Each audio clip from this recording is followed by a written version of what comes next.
Ginawa ko tong video na to June 1 ngayon 2015.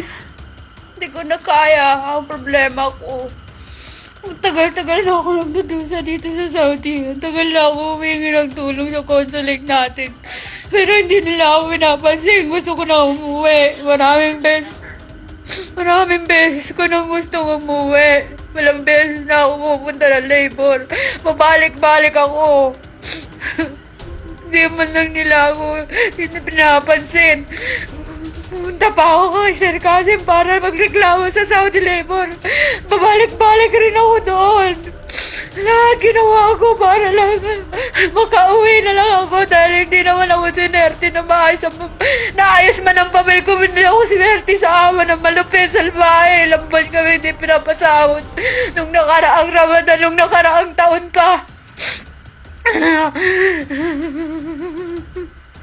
Ay, halos 4 na buwan ako niya hindi pinasweldo. Almost 4 months. Tapos pagbabantaan pa niya ako, ipaputol niya yung paa ko. Kaya hindi na ako, ayoko nang bumalik sa amo ko na yun, sa salon. Hirap na ako. Matagal na ako nagpapakatatag. Nakikita niyo sa Facebook ang mga ngiti ko, pero deep inside sa kalooban ko, ang dami mga problema. Ngayon lang ako sasabog, ngayon lang ako magsasalita, pagod na ako.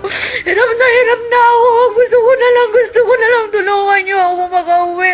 Parang awa niyo na, bago pa ako mapahamak rito. Ang tagal-tagal na ako nakikiusap na umuwi. Bakit yung iba inuhuli nila? Samantalang yung mga gusto ko umuwi, hindi nila inuhuli. Bakit ako gusto ko na umuwi? Pagod na ako. May mga anak ako daw sa Pilipinas. Ang tagal ko na hindi sila nakikita. Halos maglilipipitong taon na ako walo. Pero ito ako ngayon na mamakahirap ako. Nagmamakaawa ako sa inyo kung sino man makakapanood nito. Sa mga kinaukulan sa gobyerno, mga Pinoy ba naman ako? Humingi ako ng tulong sa inyo sa lahat ng makakatulong. Tulungan niyo po ako sa lahat ng kinaukulan. Para na po ninyong awa.